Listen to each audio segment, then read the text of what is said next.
नमस्कार, live news में आप सभी का स्वागत है। मैं हूं आपके साथ गरिमा वाजपेयी। खबरों में आगे बढ़ेंगे उससे पहले एक नजर आज की बड़ी खबरों पर डालते हैं। नवरात्रि का तीसरा दिन आज मां चंद्रघंटा की होगी पूजा। सुबह से ही मंदिरों में उमड़ी भक्तों की भारी भीड़। सुरक्षा को लेकर पुलिस प्रशासन अलर्ट। आजादी के बाद पहली बार बिहार में होगी कांग्रेस की CWC की बैठक। सोनिया गांधी की अध्यक्षता में हो रही बैठक। कांग्रेस मुख्यालय सदाकत आश्रम में हो रही बैठक। बिहार चुनाव में उम्मीदवारों के चयन को लेकर आज से शुरू होगी बीजेपी की बैठक। बीजेपी का प्रदेश नेतृत्व सभी जिलों के प्रमुख नेताओं के साथ करेगा बैठक। विदेश मंत्री जयशंकर ने सेंट लूसिया के विदेश मंत्री अल्वा बैप्टिस्ट से मुलाकात की। अभिनेता सोनू सूद ऑनलाइन सट्टेबाजी ऐप से जुड़े मनी लॉन्ड्रिंग मामले में आज ईडी के सामने होंगे पेश। महाराष्ट्र के 5 जिलों में बाढ़, 8 लोगों की मौत। बंगाल में 10 की जान गई। कोलकाता में 39 साल बाद रिकॉर्ड बारिश।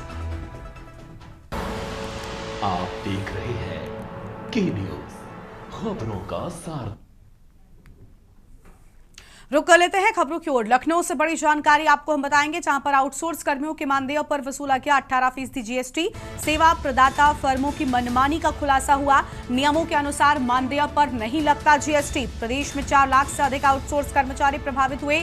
PWD विभाग में सामने आया पहला मामला। कर्मचारियों के ऐप और अंशदान पर भी GST वसूली की बात सामने आई है। शुरुआती जांच में सामने आई वित्तीय अनियमितता और विभागीय स्तर पर कार्रवाई की तैयारी शुरू किए जाने की बात सामने आई है। बड़ी खबर आपको हम बता दें, PWD विभाग में सामने आई यह अहम चीजें। कर्मचारियों के ऐप और अंशदान पर भी GST वाली बड़ी जानकारी आपको हम बता रहे हैं। शुरुआती जांच में सामने आई वित्तीय अनियमितता, अहम जानकारी आपको हम बता दें। विभागीय स्तर पर कार्रवाई की तैयारी शुरू किए जाने की बात सामने आई है। अहम जानकारी आपको हम बता रहे हैं। लखनऊ से बड़ी जानकारी, आउटसोर्स कर्मियों के मानदेय पर वसूला गया 18% GST।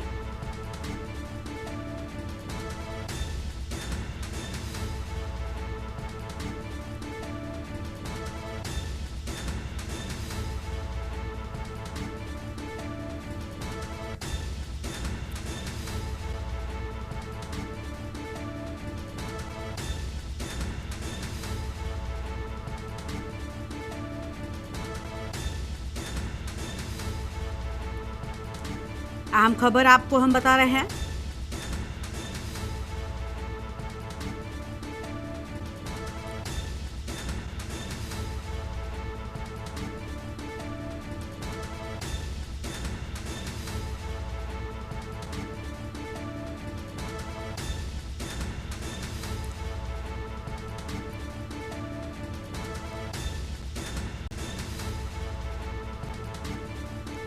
नियमों के अनुसार मानदेय पर नहीं लगता GST। प्रदेश में 4 लाख से अधिक आउटसोर्स कर्मचारी प्रभावित।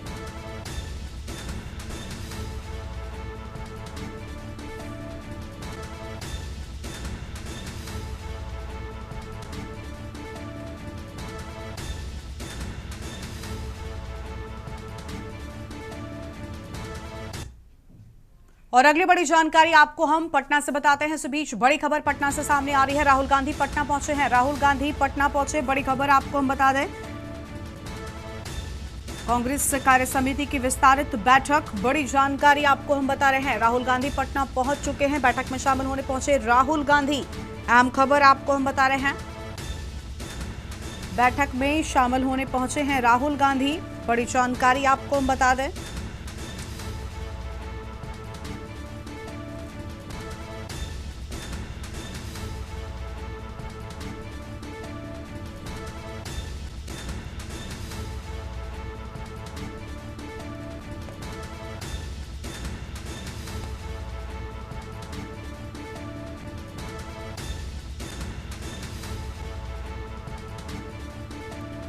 राहुल गांधी पहुंचे पटना। पटना से बड़ी खबर सामने आई है। कार्य समिति की विस्तारित बैठक में शामिल होने पहुंचे राहुल गांधी। पटना से यह अहम खबर आपको बता दें।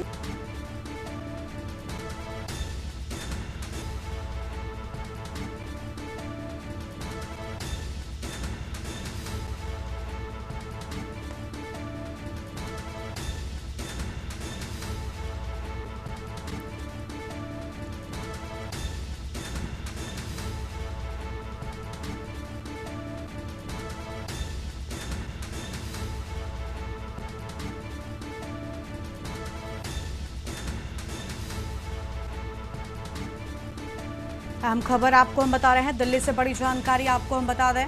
आजादी के बाद पहली बार बिहार में कांग्रेस की सीडब्ल्यूसी की बैठक। अहम खबर आपको हम बता रहे हैं, 85 साल बाद पटना में आज हो रही कांग्रेस की सीडब्ल्यूसी की बैठक। 1912, 1922, 1940 में हो चुकी है कांग्रेस की सीडब्ल्यूसी की बैठक।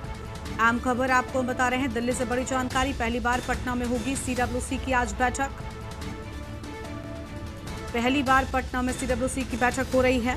अहम जानकारी आपको हम बता रहे हैं, आजादी के बाद पहली बार बिहार में कांग्रेस की सीडब्ल्यूसी बैठक।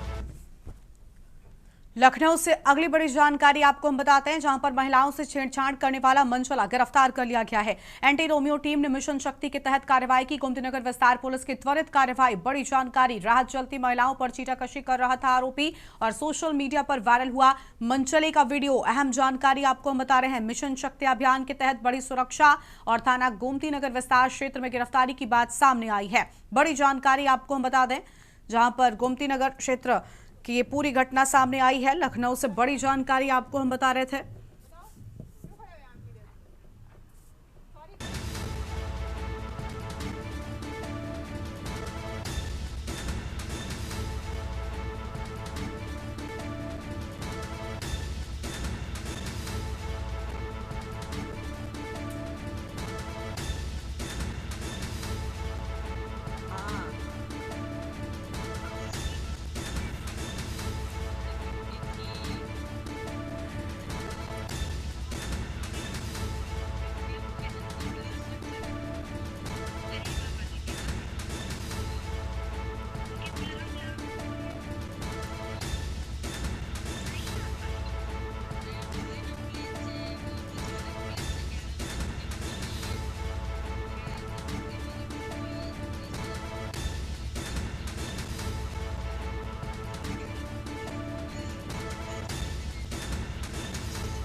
राह चलती महिलाओं पर चीटाकशी कर रहा था आरोपी। बड़ी जानकारी आपको हम बता रहे हैं, सोशल मीडिया पर वायरल हुआ मनचले का वीडियो।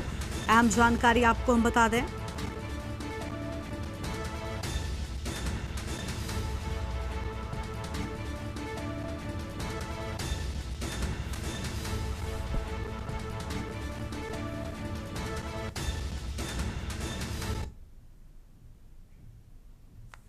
आगे बढ़ेंगे खबरों की ओर और अगली बड़ी जानकारी का रुख करेंगे। मेरठ से बड़ी खबर आपको हम बताते हैं। अगली बड़ी जानकारी मेरठ से इसी बीच सामने आ रही है।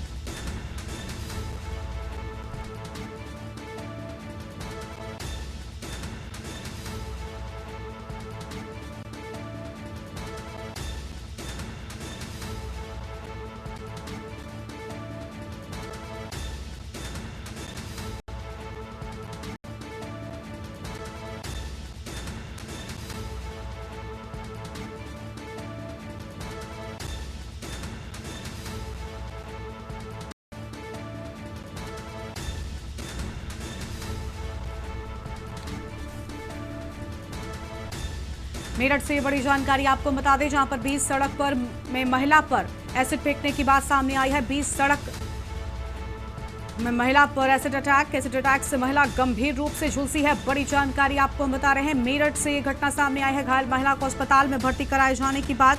अहम जानकारी आपको हम बता दें, अज्ञात युवक ने दिया वारदात को अंजाम।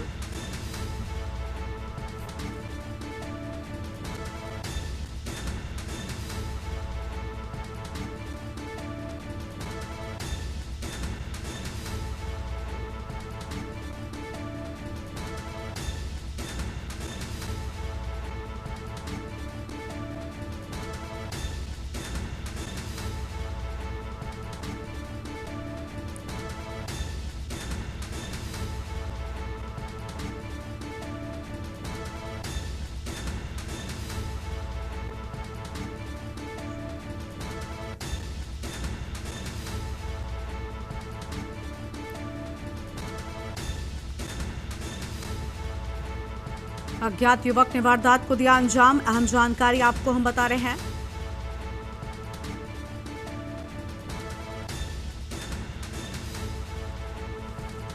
मौके पर पहुंची पुलिस जांच पड़ताल में जुटी हुई है। अहम जानकारी आपको हम बता दें।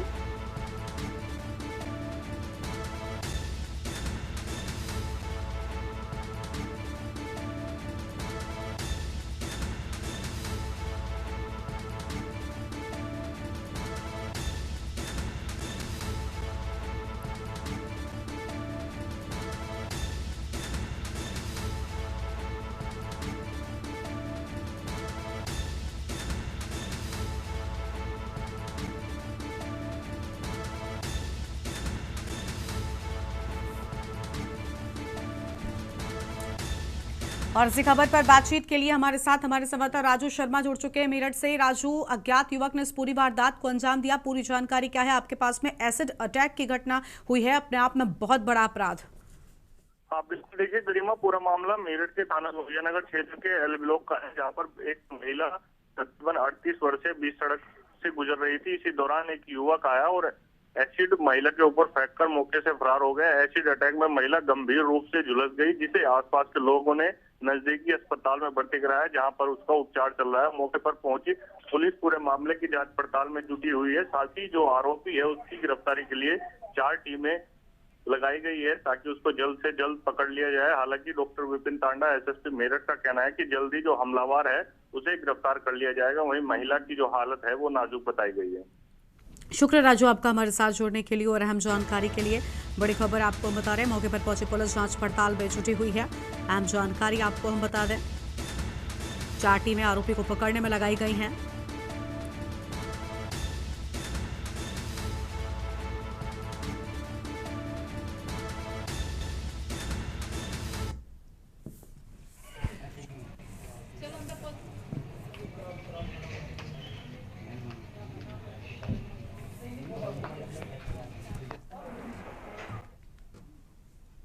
आगे बढ़ेंगे खबरों की ओर। अगली बड़ी जानकारी आपको हम कुशीनगर से बताते हैं, जहां पर शाहपुर गांव के घर में लगी भीषण आग, लाखों का सामान जलकर राख हुआ। ग्रामीणों की मदद से बुझाई गई आग। यह अहम जानकारी आपको हम बता रहे हैं। ग्रामीणों की मदद से आग बुझाई गई। अज्ञात कारणों से लगी आग से मचा हड़कंप। आग पर काबू पाने में लगी कड़ी मशक्कत। खड्डा थाना क्षेत्र के नौकाटोला का पूरा मामला सामने आया है। बड़ी जानकारी आपको हम बता दें, अज्ञात कारणों से आग लगने से हड़कंप मचा।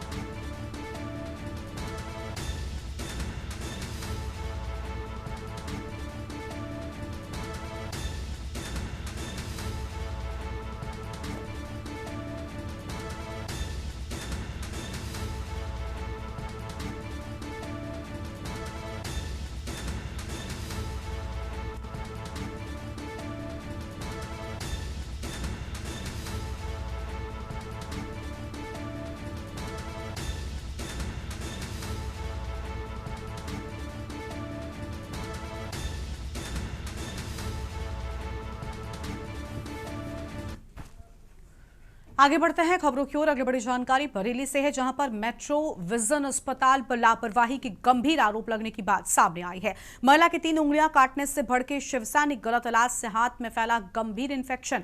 ममता की सर्जरी के बाद बिगड़े हालात, उंगलियां काटनी पड़ी। सीएमओ कार्यालय पर शिवसैनिकों का विरोध प्रदर्शन तक देखने को मिला है। ये बड़ी जानकारी आपको हम बता रहे हैं। मेडिकल नेग्लिजेंस को लेकर मुझे सवाल और परिजनों ने लगाया गलत दवा देने का आरोप। बड़ी जानकारी आपको हम बता रहे हैं। मामले की जांच की मांग, स्वास्थ्य विभाग पर दबाव की बात सामने आई है।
महिला के 3 उंगलियां काटने से भड़के लोग। अहम जानकारी आपको हम बता रहे हैं। गलत तला से हाथ में फैला इन्फेक्शन। अहम जानकारी आपको हम बता दें, ममता की सर्जरी के बाद बिगड़ी हालत, उंगलियां काटनी पड़ी। बड़ी जानकारी आपको हम बता रहे हैं।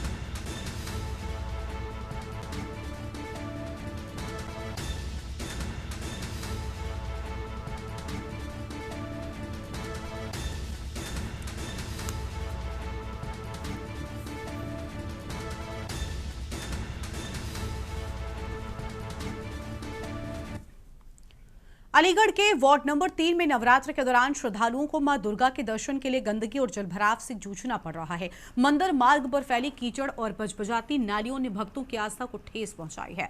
स्थानीय निवासी और श्रद्धालुओं ने कई बार नगर निगम से सफाई की मांग की। यहां तक कि सीएम पोर्टल पर भी शिकायत दर्ज की गई, लेकिन कोई ठोस कार्रवाई नहीं हुई। स्मार्ट सिटी के दावे इस बदहाल व्यवस्था के बीच खोखले साबित हो रहे हैं। भक्तों ने नगर निगम से गुहार लगाई कि जल्द से जल्द सफाई व्यवस्था दुरुस्त की जाए, ताकि पावन पर्व पर श्रद्धा के साथ साथ स्वच्छता भी बनी रहे।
और ये गांव पड़ियावली है, गली नंबर 3 है। इसमें बहुत ज़्यादा होकर गंदगी हो रही है।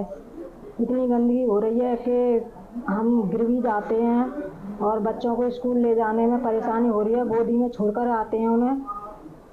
और अब नवदुर्गा का भी त्यौहार चल रहा है, तो हम सफाई वालों के लिए बोल के आए हैं खुद जाकर, तब भी वो आए नहीं हैं सफाई करने के लिए। सुपरवाइजर से भी कह के आए हैं सुबह, पर कोई सुनवाई नहीं हुई है। वो आए, देखकर चले गए।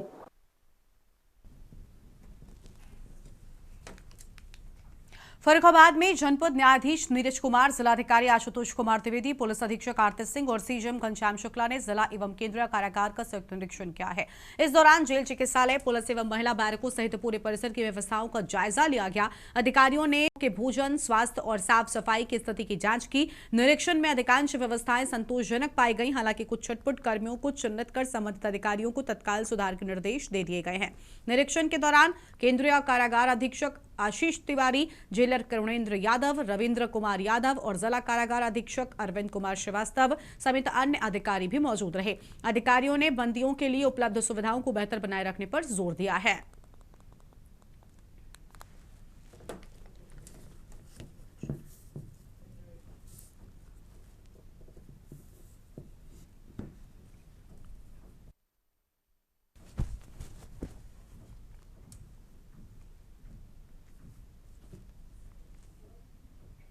और अगली खबर ग्रेटर नोएडा से है, जहां पर इंटरनेशनल ट्रेड शो का आयोजन होने वाला है। इंटरनेशनल ट्रेड शो में देश और दुनिया से आने वाले उद्यमी और दर्शक हस्तशिल्पियों की कलाकृतियों के साथ साथ बदलते उत्तर प्रदेश की तस्वीर से भी रूबरू होंगे। ग्रेटर नोएडा में होने वाले इंटरनेशनल ट्रेड शो में जल जीवन मिशन के स्टॉल में स्वच्छ सुजल गांव प्रदर्शनी लगाई जा रही है। इस प्रदर्शनी के जरिए ट्रेड शो में आने वाले पर्यटक और देश दुनिया के उद्यमी ये देख सकेंगे कि हर घर नल योजना शुरू होने के बाद से किस तरह से ग्रामीण लोगों के जीवन में परिवर्तन आया है। पीने के पानी की समस्या के समाधान के साथ साथ ये योजना कैसे स्थानीय लोगों को रोजगार भी मुहैया करा रही है।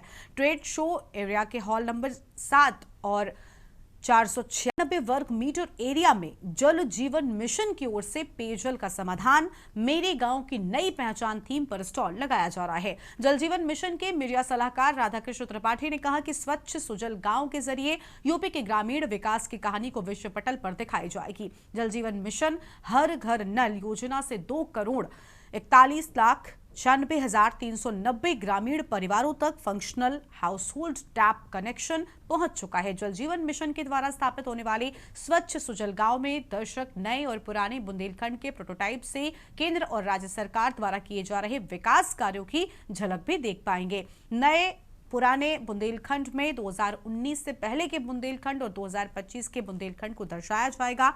इस प्रोटोटाइप में बताया जाएगा कि कैसे जल जीवन मिशन योजना ने बुंदेलखंड के गांव को बदल दिया है, गांव में ही महिलाओं को कैसे रोजगार के साधन मिल रहे हैं और साथ ही पलायन रुक गया है। इसकी पूरी कहानी नए पुराने बुंदेलखंड में बताई जाएगी।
अगली खबर बुलंदशहर से है, जहां पर सिकंदराबाद में एसडीएम कार्यालय से जुड़े अर्दली अजीत कुमार पर खनन माफियाओं से मिलीभगत के गंभीर आरोप लगे हैं। मामला हुआ उस समय जब तहसील की टीम ने गांव सबूरा में अवैध मिट्टी खनन पकड़ा और इस कार्रवाई के दौरान आरोपियों ने अपनी पहुंच दिखाते हुए टीम की बात सिकंदराबाद एसडीएम के अर्दली अजीत कुमार से कराई।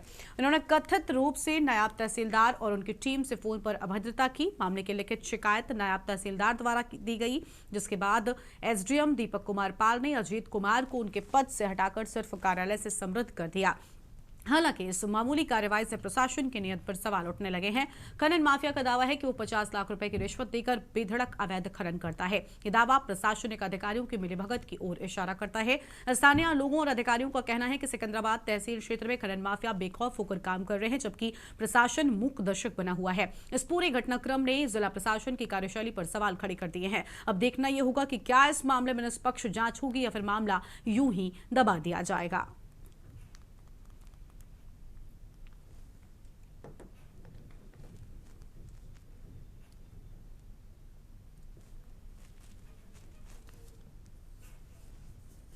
तहसीलदार साहब एक बार खनन की सूचना पे मौके पर गए थे वहाँ पे, और उनके द्वारा फिर मुझे बताया भी गया कि इस तरह का प्रकरण हुआ है जिसमें कि अर्दली द्वारा नायब तहसीलदार से फ़ोन पे अभद्रता की गई है।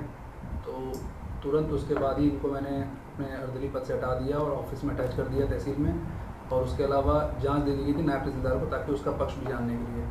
तो नायब तहसीलदार साहब की जाँच रिपोर्ट कल आ गई है। इसी के संबंध में, क्योंकि आचरण नियमावली के विरुद्ध है इस तरह का कार्य करना, इसीलिए इनके खिलाफ अग्रिम कार्रवाई के लिए जिले पे लेटर दिया गया।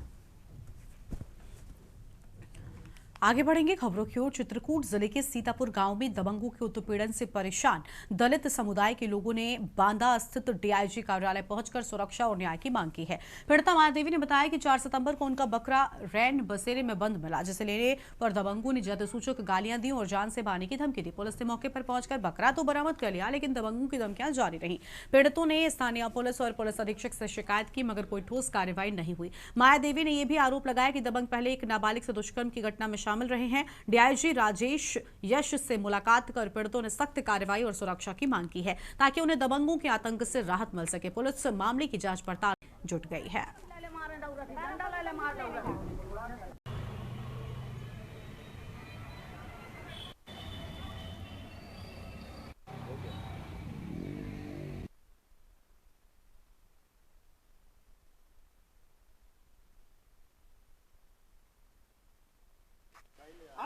जल्दी से आज इनसे आर पार हो।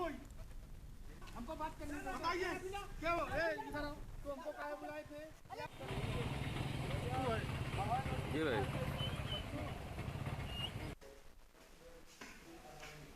माननीय डीआईजी महोदय के पास बांदा इसलिए आए थे कि हमारी बहन मायादेवी का बकरा 4 सितंबर 2025 को हो गया था और 5 सितंबर 2025 को रैन बसेरा में बिल्डिंग में बंद किए हुए थे।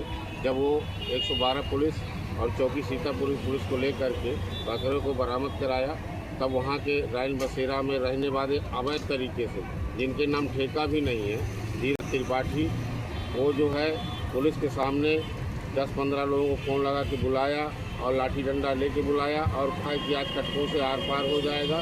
और उसने पुलिस के सामने जात सूचक शब्दों से अपमानित किया और हमारी बहन को धक्का दिया और गाली गलौज किया।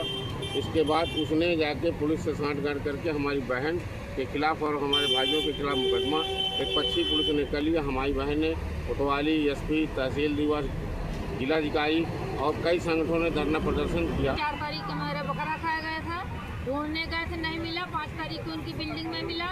100 नंबर पुलिस वाले को बुलाए, पुलिस दरोगा भी आया, बकरा बरामद किया। धीरज त्रिपाठी है और डब्लू चतुर्वेदी है, अरुण तिवारी है। 4 लोग मारा पीटा, गाड़ी गुप्ता दिया, खटिक सब लिया कि इनको खटकों को आज आर पार होगा। नहीं, तो हमारी कोई सुनाई नहीं होती। हम हर जगह जाते हैं, कोई सुनाई नहीं होती। आज यहाँ आई हैं तो क्या कहा? क्या कहा? सीए साहब को लिख दिया आज के लिए, राजापुर सीए को लिख दिया। जौनपुर के जलालपुर क्षेत्र में सोमवार को कोर्ट के आदेश पर अतिक्रमण हटाने पहुंची पुलिस और कोर्ट अमीन की टीम को भारी विरोध का सामना करना पड़ा। जेसीबी के साथ पहुंचे अधिकारियों के सामने महिलाएं सड़क पर लेट गईं और जेसीबी के सामने आकर कार्य में बाधा डाली। कोर्ट अमीन से धक्का मुक्की और पुलिस से नोकझोंक की घटनाएं भी सामने आई है। जलालपुर पुलिस के अनुसार विरोध कर रहे लोग आगजनी और बलवा पर उतारू हो गए थे। इंस्पेक्टर जलालपुर ने बताया कि कोर्ट के आदेश के अनुपालन में कार्रवाई की गई थी, जिसमें सरकारी कार्य में बाधा डालने पर 15 नामजद समेत कुल 21 लोगों के खिलाफ गंभीर धाराओं में मुकदमा दर्ज किया गया। पुलिस मामले की जांच पड़ताल में जुटी हुई है।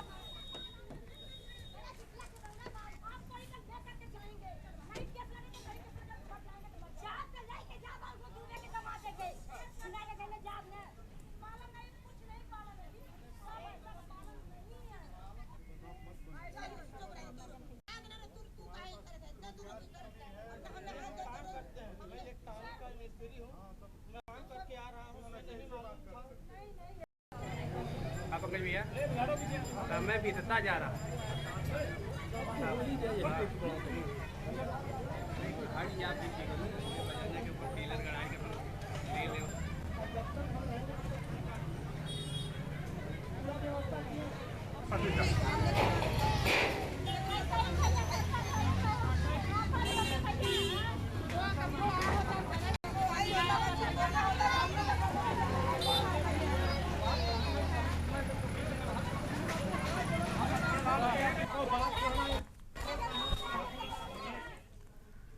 और सीबी सीतापुर से बड़ी जानकारी आपको हम बताते हैं। सीतापुर से बड़ी खबर सामने आ रही है, उसका रुख कर लेंगे, जहां पर बीएसएफ पर हमला करने वाले प्रधानाध्यापक के समर्थन में उतरे ग्रामीण।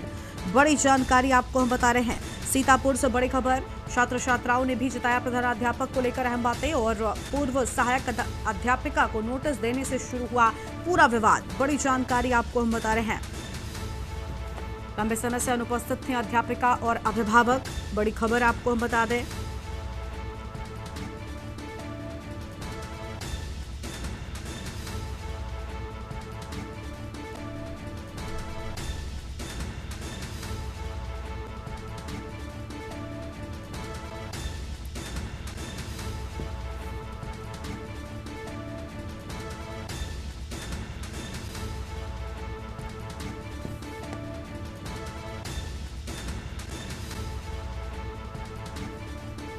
और इसी खबर पर बातचीत के लिए हमारे साथ हमारे संवाददाता दीपक गुप्ता जुड़ चुके हैं। दीपक, पूरी जानकारी क्या है आपके पास में? क्लर्क प्रेमशंकर मौर्य से मारपीट की गई, साथ ही कुछ और लोगों से भी मारपीट का पूरा मामला सामने आया है और पुलिस ने प्रधानाध्यापक पर गंभीर धाराओं में केस भी दर्ज कर लिया है। मैं आपको बता दूं कि बीते दिन बीएसए दफ्तर में स्पष्टीकरण दे रहे हैं। प्रधानाध्यापक ने अचानक बीएसए पर हमला कर दिया था, जिसका सीसीटीवी फुटेज वायरल हुआ था और बीएसए ने इस मामले में पुलिस को तहरीर दी थी, जिसके बाद प्रधानाध्यापक पर गंभीर धाराओं में अभियोग दर्ज कर लिया गया था और उसे हिरासत में भी ले लिया गया था। लेकिन आज सुबह तड़के जब प्राथमिक विद्यालय खुलने का समय हुआ तो विद्यालय के बाहर पहुंचे छात्र छात्राएं थी, वो उन्होंने बैग रखकर प्रदर्शन शुरू कर दिया। साथ ही ग्रामीण भी मौके पर मौजूद रहे। भारी संख्या में ग्रामीण भी विद्यालय के बाहर प्रदर्शन करते नजर आए। वह किसी सहायक अध्यापिका जो उसी विद्यालय में तैनात है, जिसका नाम अवंतिका गुप्ता बताया जा रहा है, उसके खिलाफ मुर्दाबाद के ग्रामीणों ने और छात्र छात्राओं ने नारे लगाए। उनका आरोप है कि जो प्रधानाध्यापक है वह विद्यालय नियमित रूप से आते थे, फिर भी बीएसए द्वारा उन्हें प्रताड़ित किया जा रहा था। लगातार उन्हें नोटिस दी जा रही थी कि वह विद्यालय नहीं आते हैं, लेकिन वह लगातार विद्यालय आ रहे थे।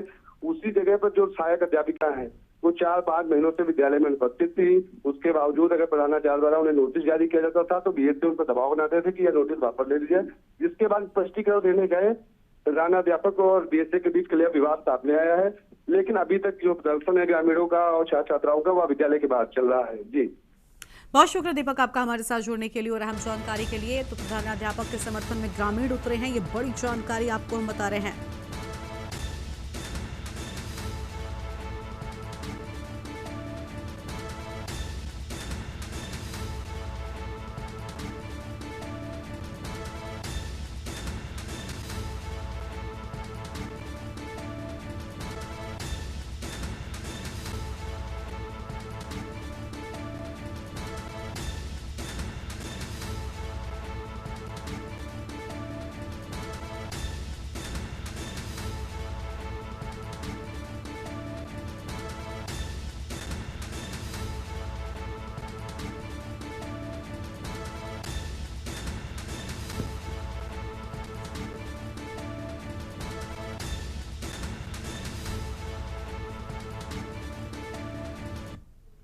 और अगली बड़ी जानकारी आपको बरेली से बताते हैं। इस बीच बड़ी खबर बरेली से सामने।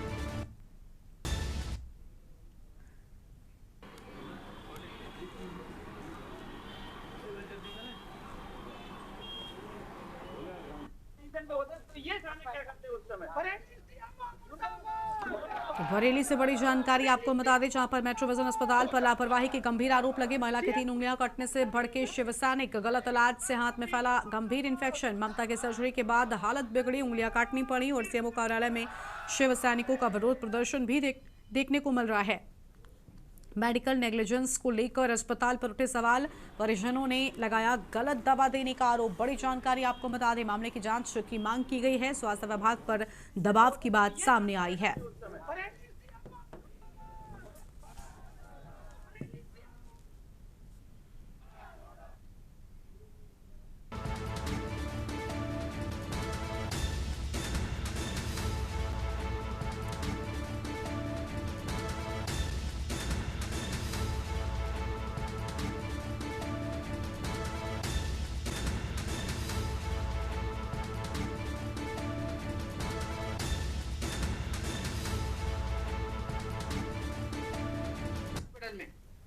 रवि वाले में हुआ था। इससे पहले आपने कहाँ कराया था? उससे पहले तो देखो कि मेट्रो विजन में मुझे भर्ती कराया गया था, तो वहाँ पे मेरे दर्द हो रहा था पसली का, तो वहाँ पे इंजेक्शन लगाया था, तो देखो कि मेरा हाथ साफ पड़ता चले गया, लीला पड़ता चले गया। ये 2 तारीख को मैंने अपनी सास को मेट्रो एडमिट कराया था। उसके बाद उन्होंने इसमें इंजेक्शन कौन सा लगाया ये तो सर हमें नहीं मालूम कौन सा लगा। उसके बाद तुरंत इनका हाथ नीला काला पड़ने लगा उन्होंने रात भर ट्रीटमेंट करा उसका। जब रात भर ट्रीटमेंट कुछ उनका सुधार नहीं आया तो सुबह 4 बजे के बाद मुझसे उन्होंने कह दिया कि बड़े हॉस्पिटल में आप ले आइए। उसके बाद मैंने 3 तारीख को रवि में दिखाया गया और उन्होंने कहा तुरंत दिन का ऑपरेशन होगा वरना हाथ काटना पड़ेगा। उसके बाद ये 19 दिन उसमें रही है। कल ही इनकी मैंने छुट्टी कराई है और इनकी 3 उंगली परसों कट चुकी है। देखिए, इस माह 2 तारीख को हमारे कार्यकर्ता भाई धनपाल जी, इन्होंने अपनी पत्नी का पित्त का ऑपरेशन कराने के लिए मेट्रोविजन अस्पताल में लेकर के गए। शाम को एडमिट कराया वहां पर, और एडमिट कराने के बाद शाम को इनको एक इंजेक्शन लगाया गया, और वो इंजेक्शन किस तरीके के लगा कि इनका पूरा हाथ सड़ गया। और जब हॉस्पिटल की डॉक्टर पूनम गंगवार, मेट्रोविजन अस्पताल जो मिनी बाईपास पर है, उन्होंने जब देखा कि हाथ पूरा रात भर में काला पड़ गया और इन लोगों ने हाथ पांव इनके फूल गए, तो सुबह इन लोगों ने वहां से छुट्टी कर दी कि आप कहीं और ले जाइए, हमारे बस का नहीं है। सुबह इन्होंने तत्काल सामने एक रवि वार्षणे डॉक्टर साहब है, उनका अस्पताल है रवि मिनी बाईपास पर, वहां एडमिट कराया। डॉक्टर साहब ने कहा कि ये हाथ का ऑपरेशन करना पड़ेगा और नहीं तो हाथ कट जाएगा। 1 सप्ताह पहले हमने सीएमओ साहब को एक प्रार्थना पत्र दिया, तो सीएमओ साहब ने बड़े स्टाइल में हमसे बोला आदरणीय प्रधानमंत्री जी का कार्यक्रम है। हमने कहा चलो कोई बात नहीं, और कार्यक्रम है, आप 15 दिन बाद आइए। 15 दिन में मरीज मर जाएगा। हमारे योगी जी, मोदी जी शासन सुशासन की बात कर रहे हैं और इन लोगों के कान में जू तक नहीं रह रही है। हमने एक जिला अधिकारी महोदय को प्रार्थना पत्र दिया, मजबूर होकर के उस हॉस्पिटल पे अभी तक कोई कार्रवाई नहीं हुई। जो कि हमारे संज्ञान में आया है कि कोई महिला पेशेंट विजन मेट्रो हॉस्पिटल में है, तो उसने एडमिट किया होगा, कोई उन्होंने ट्रीटमेंट दिया होगा। ट्रीटमेंट के बाद में कुछ हो सकता है कमी आई हो, तो उन्होंने हमारी 1 हफ्ते पहले शिकायत की है। उसके लिए टीम गठित कर दी गई है। टीम में डिप्टी सीएमओ, एक जनरल सर्जन है। वो जो भी टीम निर्णय लेगी उसके अनुसार नियमानुसार उस अस्पताल में कार्रवाई की जाएगी। सर, बड़ी जानकारी बरेली से आपको हम बता दें, जहां पर गलत इलाज से हाथ में फैला इन्फेक्शन। ममता की सर्जरी के बाद हालत बिगड़ी, उंगलियां काटनी।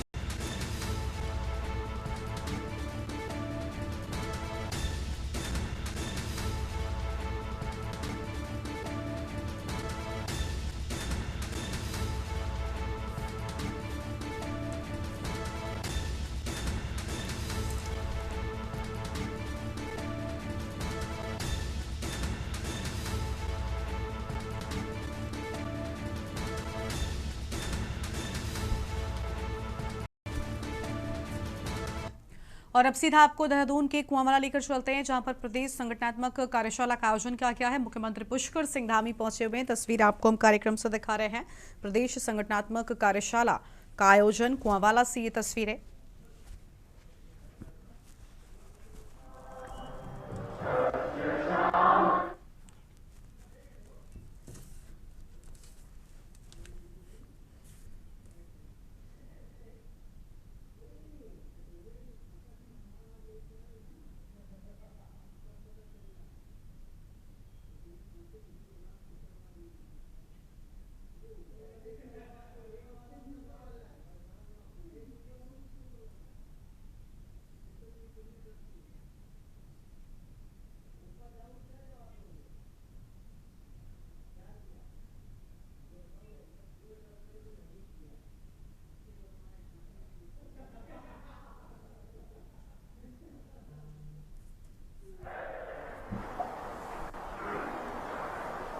के पश्चात और हमारी विवाह की देव उत्तराखंड की जो सभी जनपदों से बुलाए गए सभी प्रतिनिधिगणों का हार्दिक स्वागत करता। आज हम सबका सौभाग्य है कि हमें हमारे राष्ट्रीय नेतृत्व आदरणीय महामंत्री सदन माननीय संतोष जी का हमको प्राप्त होने वाला है। पूरे सब में आप हमारे साथ यहाँ पर रहने वाले हैं, इसलिए मैं आप सबका आभार व्यक्त करता हूँ। आपका बहुत बहुत स्वागत है। हम सबके बीच में आज के कार्यक्रम के अध्यक्ष तथा भारतीय जनता पार्टी के प्रदेश अध्यक्ष आदरणीय नरेंद्र जी हैं। मैं आपसे आग्रह करता हूँ कि कार्यक्रम के अध्यक्ष सारी वर्दी में है। मैं आपका इस कार्यक्रम में स्वागत करता हूँ। हमारे प्रदेश के प्रदेश प्रभारी जिनका मार्गदर्शन हम सबको समय समय पर प्राप्त होते रहता है, ऐसे आदरणीय विष्णु कुमार जी हमारे वर्ग में है। आपका मैं स्वागत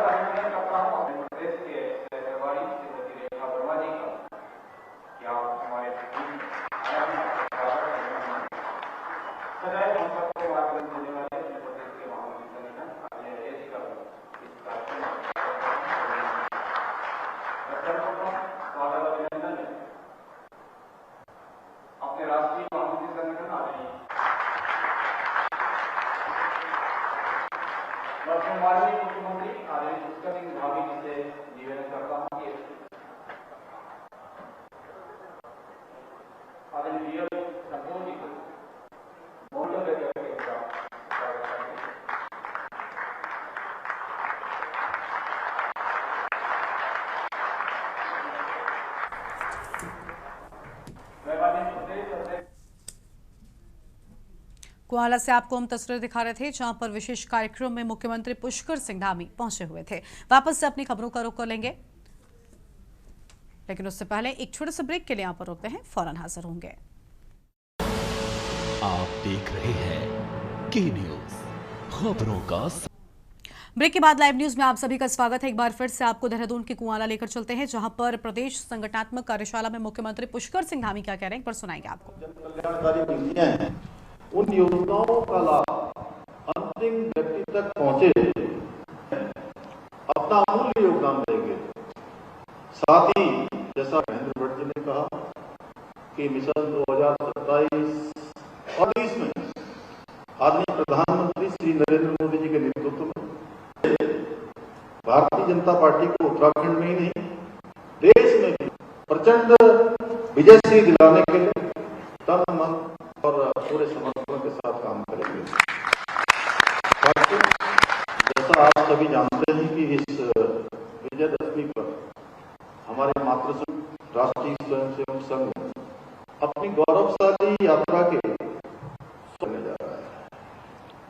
ये केवल एक शताब्दी पूर्ण होने का उत्सव नहीं है, बल्कि उस अखंड साधना का स्मरण भी है। संघ ने राष्ट्र को विचार और संस्कार से जोड़ने का कार्य किया है। ये हमारा सबका सौभाग्य है। हम ऐसे वैचारिक संगठन के सदस्य हैं जिनके लिए राष्ट्र प्रथम, संगठन और व्यक्ति अंतिम हमेशा रहा है।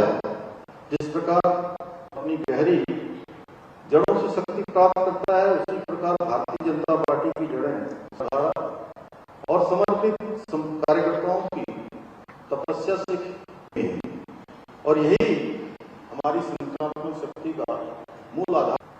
साथियों, संघ की प्रेरणा से आज आदरणीय प्रधानमंत्री जी के नेतृत्व में भारत अपनी सांस्कृतिक पुनर्जागरण के अमृत काल में प्रवेश कर चुका है।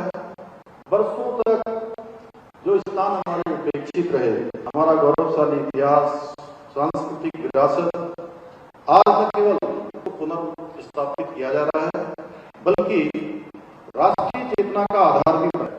और आज हमारी सनातन संस्कृति की पताका विश्व के अंदर गर्व से लहरा रही है और भारत से जुड़ते हुए पुनः विश्व गुरु बनने के मार्ग पर तेजी से अग्रसर है। अयोध्या में भव्य रामलला के निर्माण हो, बद्रीनाथ केदारनाथ धाम में नव निर्माण प्लान पर काम होना हो, बाबा विश्वनाथ के गलियारे का अवतार हुए महाकाल रूप का निर्माण हो, हमारी धार्मिक धरोहरों को सजाया और संवारा जा रहा है, वो भूतो न भविष्य थी। आज आदरणीय प्रधानमंत्री में जहां एक कश्मीर में धारा 370 की ट्रिपल तलाक जैसे कुप्रथा का अंत, नागरिकता संशोधन जैसे कानूनों के माध्यम से एक भारत श्रेष्ठ भारत की परिकल्पना किया जा रहा है, वहीं अंत्योदय के संकल्प को पूर्ण करने के लिए जन योजना, उज्ज्वला योजना, प्रधानमंत्री आवास योजना, आयुष्मान भारत योजना, मुफ्त राशन योजना जैसी अनेक जन कल्याणकारी योजनाओं के माध्यम से अंतिम व्यक्ति में समाज के खड़े हुए व्यक्ति को मुख्य धारा से अंत्योदय को समाज के अंतिम छोर तक पहुंचाने का काम हो रहा है। यही नहीं, मोदी जी देश के ऐसे पहले प्रधानमंत्री हैं जिन्होंने मध्यम वर्ग के उत्थान के लिए अनेक ऐतिहासिक कदम उठाए हैं। आज जहां एक और मध्यम वर्ग को लाभ पहुंचाने के लिए 12,75,000 तक की आय को कर मुक्त किया गया है, वहीं नेक्स्ट जीएसटी सुधारों के माध्यम से न केवल नागरिकों को बड़ी राहत दी गई है, बल्कि स्थानीय उद्योगों और व्यापारियों को एक नई ऊर्जा और गति मिली है। कल मैं 2 दिन से लगातार जो हमारे राष्ट्रीय अध्यक्ष जी ने हम सभी से आह्वान किया है कि हम सब अपने क्षेत्रों में जाकर दुकानदारों से, विक्रेताओं से संपर्क करेंगे, तो मुझे आप सबको बताते हुए खुशी है कि पहले दिन और दूसरे 2 दिन में, अभी तीसरे दिन भी इसके बाद जाने का कार्यक्रम है, तो मैं 2 दिनों जिन प्रचारों पर गया हूं, उनके चेहरों को देखकर, उनकी बात में उत्साह देकर सच में मेरा भी उत्साह बढ़ गया। पूरे दिन भर काम करने के बाद उन्होंने कहा कि एक तो हमारी बिक्री बहुत बढ़ गई है। तो मैंने कहा आपकी बिक्री बढ़ी है, ये अच्छी बात है, लेकिन जो खरीदार आ रहे हैं उनके बारे में आप क्या कह रहे हैं? तो कह रहे हैं जो भी खरीदार आ रहे हैं वो भी जो है प्रधानमंत्री केंद्र सरकार का धन्यवाद कर रहे हैं कि और कल मैं बेकरी की दुकान गया, मैंने देखा उसमें 100 रुपये कम हो गए, जो 500 का मिलता था वो कोई 425 का हो गया, कोई 400 का मिलता था तो 350 का हो गया। ऐसे ही जो है सारे हमारे जितने साथ में इसी प्रकार फ्रिज भी जो है 5-5 हजार तक सस्ता हो गया। जो स्लैब था एक उसको घटा के और लगभग जो भी हमारी दैनिक उपयोग की वस्तुएं हैं उस सभी की सभी सस्ती हो गई है। बहुत बड़ा ऐतिहासिक निर्णय आदरणीय प्रधानमंत्री जी ने लिया है। आज आदरणीय प्रधानमंत्री जी के में नए भारत की शक्ति से संपूर्ण विश्व परिचित हो रहा है। विश्व के बड़े बड़े देश आश्चर्यचकित हैं कि कैसे भारत इतनी तेजी से तरक्की कर रहा है, कैसे नवाचार कर रहा है, कैसे नए नए निर्णय ले रहा है। आप सभी भली भांति जानते हैं एक समय वह भी था जब भारत का कोई बड़ा शहर आतंकवाद से सुरक्षित नहीं था, परंतु उस समय की सरकारों में वो साहस और राजनीतिक इच्छा शक्ति नहीं थी कि वो आतंकवादियों और उनके संरक्षण को कोई ठोस कार्रवाई कर पाते।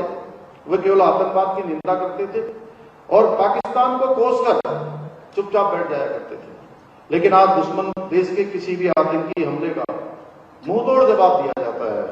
जैसे हमले का जवाब सर्जिकल स्ट्राइक से दिया गया, पुलवामा के बाद एयर स्ट्राइक की गई और हमले के बाद ऑपरेशन सिंदूर के माध्यम से आतंकवादियों को बिल में ही सफाया कर दिया गया। ऑपरेशन सिंदूर आतंकियों की मदद करने वाली पाक सेना के हवाई अड्डों से डिफेंस सिस्टम तक सारे तबाह कर दिए गए।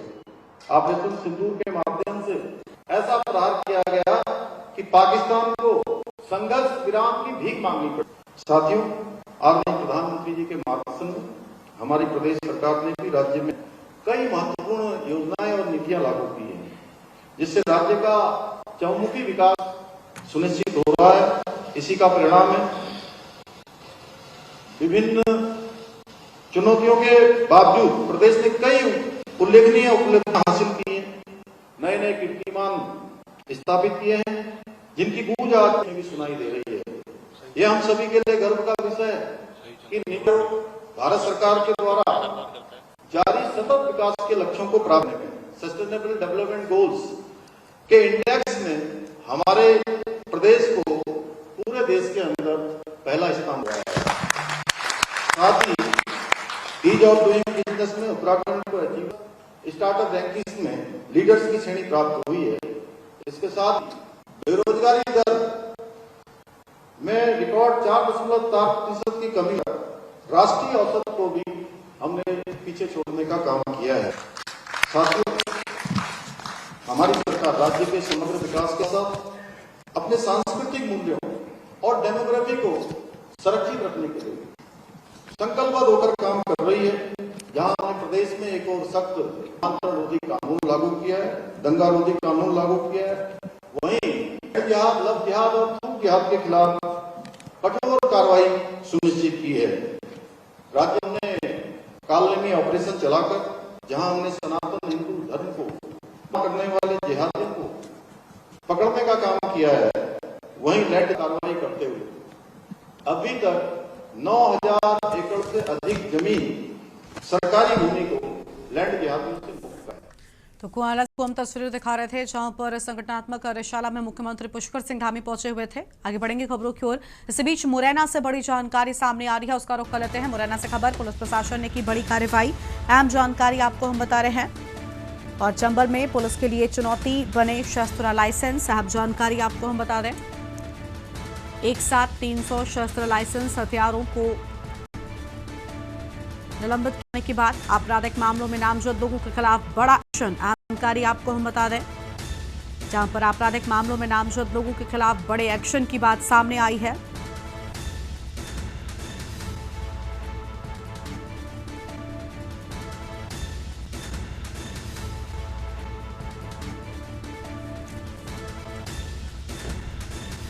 जिला दंडाधिकारी ने अब तक 282 लाइसेंस निलंबित किए। बड़ी जानकारी आपको हम बता रहे हैं।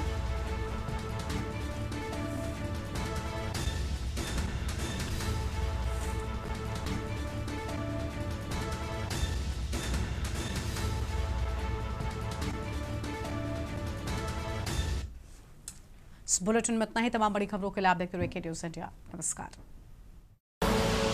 आप देख रहे हैं के न्यूज़, खबरों का